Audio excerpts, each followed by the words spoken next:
Hi guys, it's Paula and I hope you are doing well. This is going to be my monthly update for Pan That Palette.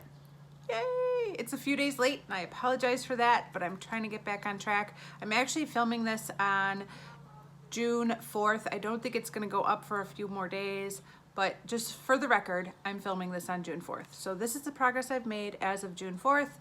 Let's start with my baby Pan That palette. I have been doing a baby Pan That palette project for a few years now, and basically I choose a palette from my makeup collection with 5 pans or less, and I work on it until the entire palette is empty, and then I jump right into a new baby Pan That palette. Currently I am working on this little duo from Smashbox. It is a Smashbox full exposure duo sample that came in an Ipsy bag many years ago, and trying to finish this off. I'm not giving it quite as much love as I wish I was, but I'm chipping away at it very slowly. Let me show you a picture of what this looked like last month.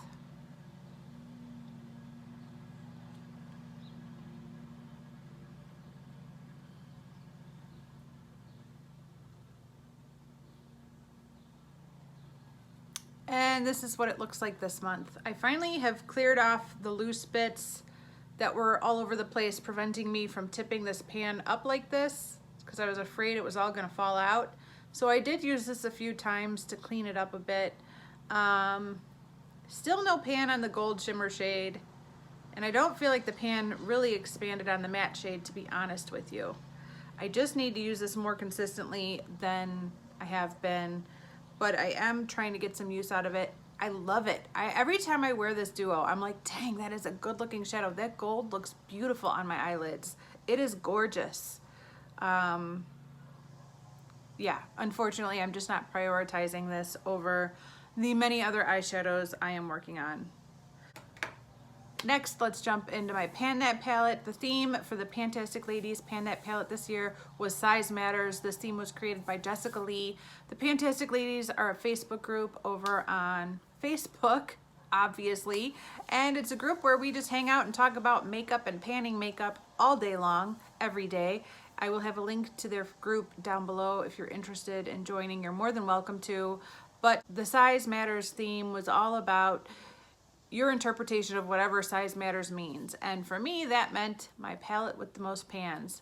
So I am panning my e.l.f. 100 pan palette this year. It is a beast.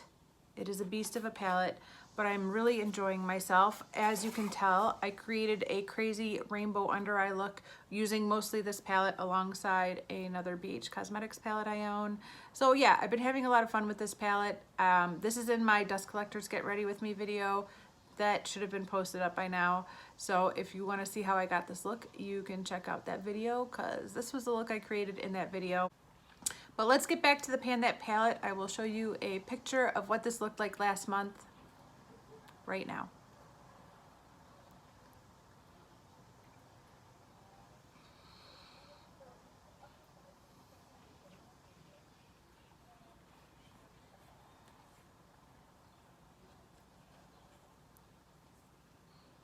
And this is what my palette looks like today.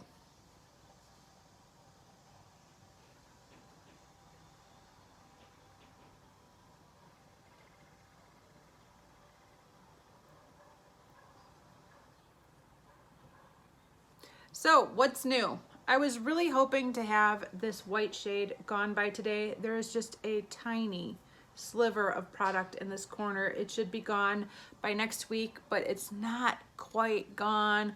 I'm so close.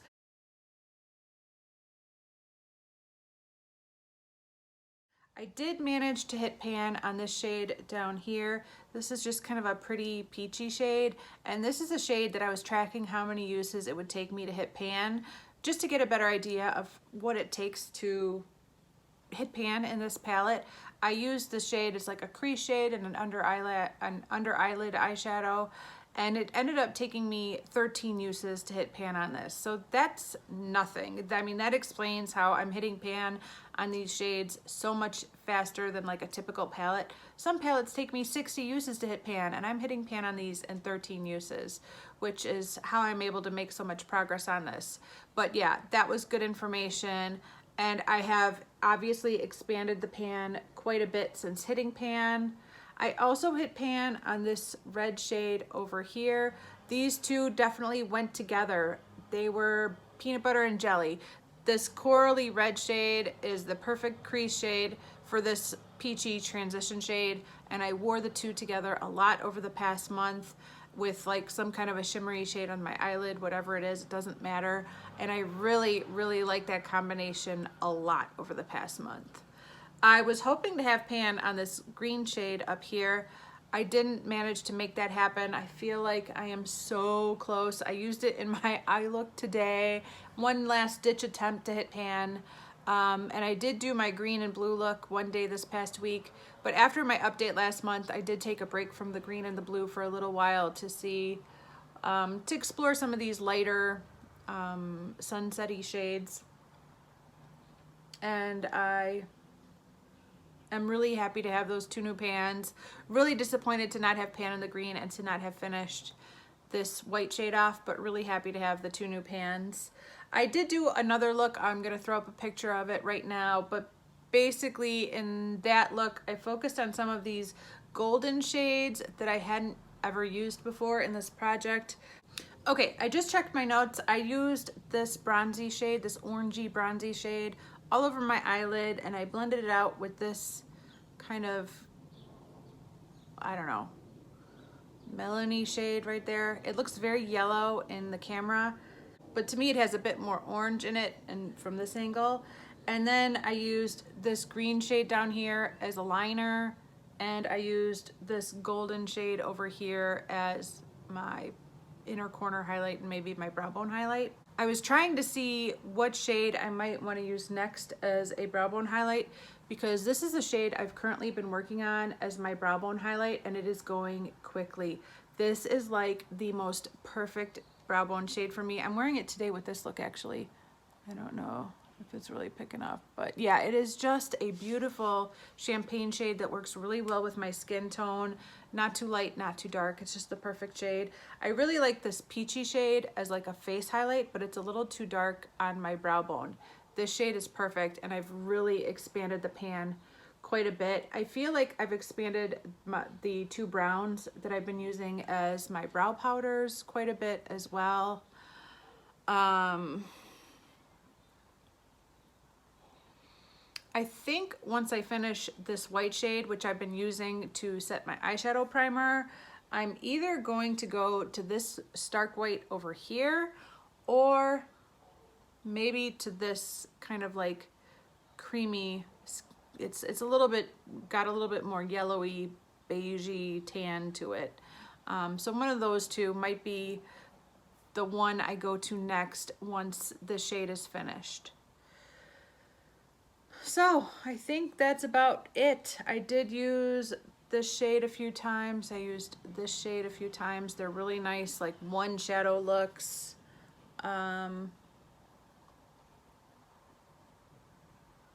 Since finishing off my dusty pink shade that was up here, that's the first empty in this Pan That palette, I have been trying out these pinks as replacements. They're not dusty pinks, they are bright pinks. They're not dusty at all, but they kind of work if I'm going for a pink look. This shade in particular had a it was like a mottled speckled pink and gray shadow. Some of these shades have speckles in them, like this one. That was like what this shade was. I think you could see a little bit of the gray still in this corner, but it had this like marbled look all over it, and that, it turns out, was just an overspray. And the more I used that shade, the more that gray just disappeared, and now all I have left is this pink shadow. So that was kind of surprising. I didn't know what to expect. I didn't know what was going on there.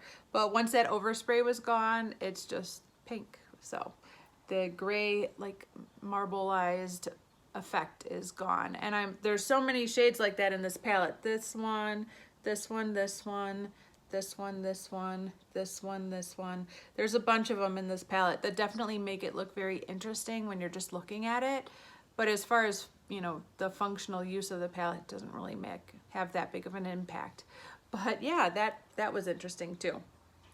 So let's talk about my hopes and dreams for the next month. Obviously, I want this pan to be gone and empty, and I'm hoping to be starting on one of these two shades next, and maybe even have a dip going on one of them at that point. I don't know if I could finish this one off too. I think there's too much product in here for me to quite finish it off. I think it's gonna take more like 2 months, but I definitely want to continue expanding this pan. And I've been using this brown a little bit more than this brown from day to day. I think it's a little bit darker. So I don't know why, but I just figured rather than working on both of them, I should just pick one and work on it and finish it off and then go to the other one. So I've been reaching for this one a little bit more. So hopefully I could expand the pan on this one. It would be great to hit side pan on one or both of these shades and get down to that bottom, because I'm really close to hitting side pan already. And definitely I would like to have pan and that green by next month. I know I'm so close. Ooh, I know I'm so close. I think that's everything, you guys. How do I feel now that it's June and this is what my Pan That palette looks like? What can I say? I say this every single year, but I thought it would be a little further along than I actually am. That's just my nature. I always think I'm gonna do better than I actually do, and I'm always a little disappointed in what ends up happening, but I would say this is so far looking much more well loved and well used than it did in January, and I'm very happy with that. I'm excited to have another empty towards this palette and towards my low buy bank. If I can keep going with this momentum from now until the end of the year, I think I will finish off a few more of these shades. Obviously, this is not going to be a completely pan palette. I'm going to have to decide if I want to keep working on this again next year or what I'm going to do with this at the end of this year. But so far, I've really been enjoying this palette. I'm having mostly good makeup days. There's very few bad makeup days, and I'm really pleasantly surprised with this palette, despite the fact that this palette has 100 shades, which should be more than enough shades. I still find that I appreciate my other palettes to go into them to complete the look. There's just some things that this palette doesn't have, and I don't know how that's possible, but this palette doesn't have it. For example, let me give you an example. Hold on, I'll be right back.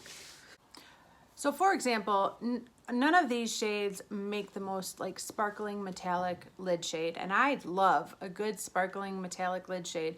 More often than not, I am putting a very sparkly metallic eyeshadow on my eyelid, at least on the inner half of my eyelid. That's just a look I really like. And this doesn't have that. So if I want a sparkly lid shade, I have to go somewhere else for that. But also, this doesn't have a nice like burgundy brown, like a red. For example, I recently rolled this Pure Visionary palette into my Pan in Every palette project. It looks like this. And for a look I did this past week, which I didn't take a picture of and I didn't film, and I'm just kicking myself because I loved the look.